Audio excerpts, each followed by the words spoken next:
Stop buang-buang-buang. Untuk ganti ban baru, masalah benjol dan aus tidak merata justru berasal dari part tersembunyi ini. Sudah coba balancing tapi kok getarannya nggak hilang-hilang? Atau lebih parah lagi, tiba-tiba ada benjolan kecil di sisi ban yang bikin kalian panik? Nah, hati-hati. Ini bukan cuma soal ban, tapi bisa jadi pertanda ada komponen suspensi yang sudah waktunya pensiun. Di video ini, kita bakal bongkar tuntas semua penyebab ban benjol dan aus tidak merata. Cara pengecekan sendiri di rumah tanpa alat khusus. Tujuannya cuma satu, biar mobil kalian tetap aman dan nyaman di jalan. Oke, kita mulai dari yang paling sering bikin was-was. Ban benjol atau tire bulge itu biasanya disebabkan oleh kawat rangka di dalam ban yang putus. Kenapa bisa putus? Penyebabnya banyak. Bisa karena mobil menghantam lubang besar dengan keras, sisi ban sering bergesekan dengan trotoar, tekanan angin ban yang terlalu rendah, atau mobil sering membawa beban berlebihan. Tapi ada satu lagi penyebab yang sering dilupakan, yaitu shock breaker yang sudah mati. Kalau shock breaker mati, ban jadi nggak punya peredaman. Setiap kena jalan jelek, ban akan menghantam permukaan jalan dengan keras tanpa ada yang meredam. Dan ini bisa merusak struktur kawat di dalamnya. Ingat, ban benjol itu sangat berbahaya. Kalau dibiarkan, risikonya adalah ban bisa meledak tiba-tiba. Apalagi saat mobil melaju di kecepatan tinggi. Jangan sampai ini terjadi sama kalian. Sekarang, kita geser ke masalah kedua. Ban yang ausnya tidak merata. Banyak banget yang berpikir kalau ban aus tidak rata, solusinya cuma spuring. Padahal, lebih dari 50% kasusnya terjadi karena ada bagian suspensi yang sudah aus. Coba perhatikan ban mobil kalian, jenis ausnya seperti apa. Kalau ban aus hanya di sisi dalam saja, ini bisa jadi pertanda bushing lower arm sudah aus, atau setelan camber roda terlalu negatif. Kalau ausnya di sisi luar, biasanya penyebabnya adalah ball joint yang lemah, atau bahkan shock breaker yang sudah tidak berfungsi. Nah, ada lagi yang namanya aus bergelombang atau cupping. Kalau kalian raba permukaan ban, rasanya seperti ada undakan. Ini hampir pasti disebabkan oleh shock breaker yang sudah mati total. Ada juga yang disebut feather wear. Ausnya seperti digunting miring-miring, ini biasanya karena tie rod atau long tie rod yang sudah longgar. Terakhir, kalau ban aus cuma di satu titik tertentu, ini bisa jadi karena ban sedikit goyang akibat bearing roda yang rusak. Jadi, kalau ban mobil kalian ausnya nggak rata, ingat, itu bukan takdir ban, tapi ada komponen lain yang diam-diam jadi biang keroknya. Oke, mari kita kenalan lebih dekat sama komponen-komponen suspensi yang paling sering jadi biang kerok masalah ini. Pertama, tentu saja shock breaker yang lemah atau bocor. Tugas shock breaker adalah meredam hentakan dari jalan. Kalau dia mati, ban jadi memantul berlebihan seperti bola basket setiap kali melewati jalan tidak rata. Pantulan inilah yang menciptakan keausan bergelombang pada telapak ban. Kedua, bushing arm yang robek. Bushing ini adalah bantalan karet yang berfungsi sebagai engsel pada lengan ayun suspensi.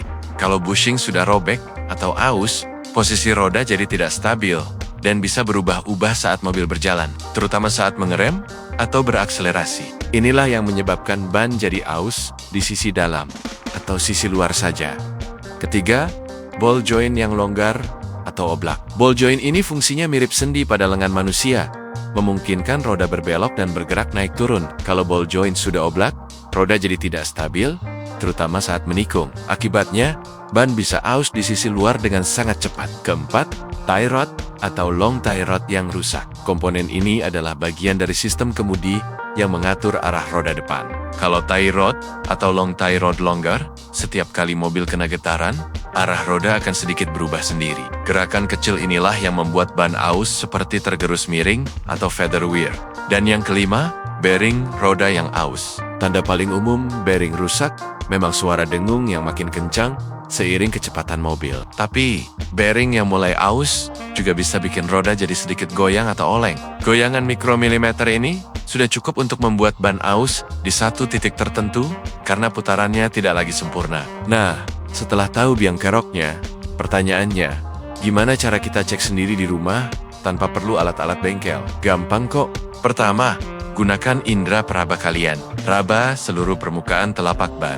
Apakah ada bagian yang terasa bergelombang, aus miring seperti diserut, atau lebih tipis di satu sisi dibanding sisi lainnya? Ini cara paling dasar untuk mendeteksi keausan tidak normal. Kedua, coba goyangkan ban.